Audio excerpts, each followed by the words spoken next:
అసలు ఏంది పరిస్థితి ఏంది? మంగ్లీ 150 కోట్ల స్కామ్ అనేది అసలు నిజమేనా? అబద్ధమా? అసలు ఆరోపణలు వస్తున్నాయి. దీని మీద నాకేం తెలియదని మాట్లాడుతుంది ఆమె. బాధితులు చెప్పారు కదా నిజాలన్నీ. హ్మ్. బాధితులు ఇచ్చిన బాధితులు, హ్మ్. నీకు మూటలు అందించిన బాధితులు చెప్పారు కదా. ఓకే. మేము డే 1 నుంచి చెప్తున్నాం. హ్మ్. ఎప్పుడైతే ప్రొడ్యూసర్ కౌన్సిల్లో మేము కంప్లైంట్ ఇచ్చినాం, ఏ ఏ వ్యవహారంలో అయితే, ఏ ఆఫీస్లో అయితే ఎవరైనా నెగ్లిజెన్స్ చేసినా, అక్కడ ఏదైనా మిస్టేక్ చేస్తే అక్కడ వాళ్ళకి చర్యలు తీసుకుంటారు. ఇక్కడ మంగ్లీ గారి పైన ఆరోపణలు ఉన్నాయి. పంజాగుట్ట పోలీస్ స్టేషన్లో ఎఫ్ఐఆర్ నమోదైంది. ఇన్వెస్టిగేషన్ పూర్తయిన తర్వాత మంగ్లీ గారికి ఎటువంటి అవకాశాలు ఇవ్వచ్చు. అప్పటి వరకు మీరు అవకాశాలు ఇద్దని డే 1లో మేము ప్రొడ్యూసర్ కౌన్సిల్లో కంప్లైంట్ చేసాం. అప్పుడే చెప్పాం 2 రోజుల తర్వాత పూర్తి ఆధారాలతో బయటికి వస్తామని చెప్పినాం. పదే వచ్చాం. కొన్ని ఆధారాలు తీసుకొచ్చాం, మీడియా ముందుకు పెట్టాం. ఆ తర్వాత కొన్ని ఆధారాలు తీసుకొచ్చాం, మీడియా ముందుకు పెట్టినాం.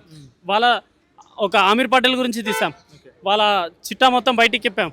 ఒక మాజీ మంత్రి మనోడు ఫోన్ చేసి నా దగ్గర కూడా 80 లక్షలు తీసుకురు శివ చౌహాన్, ఇక్కడ వాళ్ళ మా పక్కన ల్యాండ్ కొంటే నాకు నమ్మకం వచ్చి 80 లక్షలు ఇచ్చినా అని చెప్పారు. ఈరోజు బాధితులు లేకుండా ఈరోజు మాపై నిందాలు మోపిస్తున్నారని చెప్పేసి నిన్న ప్రెస్ మీడియా ముఖంగా చెప్పావు కదా. ఈరోజు బాధితులు వచ్చారు కదా. నీకు ముఖ్యమైన అనుచరుడు మధుకు ముఖ్యమైన అనుచరుడు మధు రమేష్ నీకు డబ్బులు ఇచ్చింది వాస్తవం కాదా? ఈరోజు 30 లక్షలు నువ్వు ఆఫీస్లో వెళ్ళి తీసుకొచ్చావంట, నీకు ఇంటికాడికి వచ్చి ఇచ్చిపోయిందంట, కోకాపేట్ సర్వీస్ సెంటర్లో ఇచ్చిపోయింది, సర్వీస్ రోడ్లో ఇచ్చిపోయిందంట. తర్వాత మీ తమ్ముడు వచ్చి పదే డబ్బులు తీసుకోపోతున్నాడంట. ఇదంతా నిజం కాదా? బాధితులే కదా చెప్తున్న నిజము. అందుకే మేమే ఉంటున్నాము. నువ్వు ఇప్పటికైనా నీకు సంబంధం లేదంటున్నావు కదా. నువ్వు కట్టించినటువంటి ఆ హనుమంతుని మీద ప్రమాణం వేసి మేము సిబిఐకి కంప్లైంట్ ఇవ్వడానికి వెళ్దాం. మనం అందరం కలిసి మిమ్మల్ని కూడా ఆహ్వానిస్తున్నాం. మీరు కూడా రండి. ఆ రోజు మీరు కట్టించినటువంటి హనుమంతు మీద ప్రమాణం వేసి నాకు ఈ స్కామ్కు ఎటువంటి సంబంధం లేదు, నేను ఈ పేద ప్రజల పక్షాన ఉంటూ వీళ్ళపై సిబిఐలో కంప్లైంట్ చేద్దామని, దీంట్లో ఎటువంటి ఇన్ఫ్లుయెన్స్ చేయనని ప్రమాణం చేసి నువ్వు మా దగ్గరికి రా. నువ్వు వచ్చిన రోజు నీకు ఇదే సోమాజిగూడ ప్రెస్ క్లబ్లో పాలాభిషేకం చేస్తాము. నువ్వు సంబంధం లేదంటున్నావు.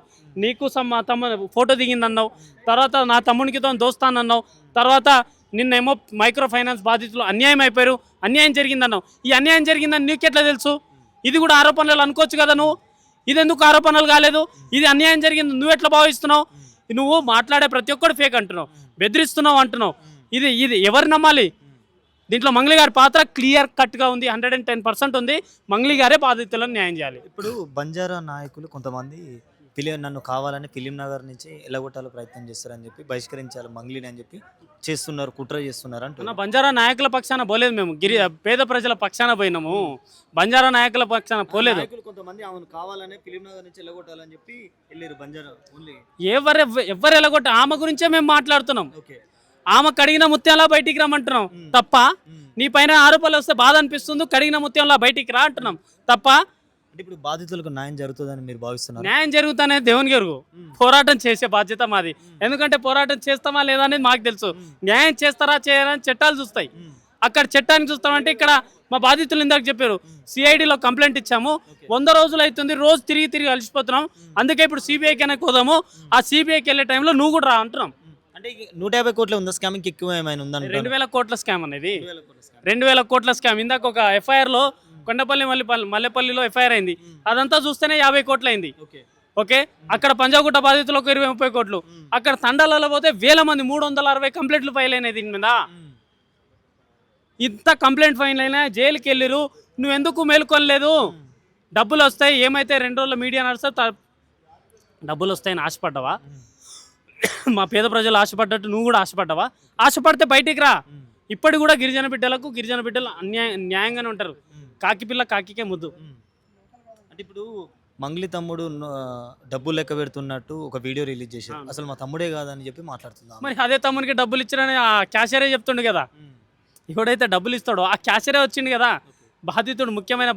ముఖ్యమైన వ్యక్తి రమేష్ వచ్చిండు కదా.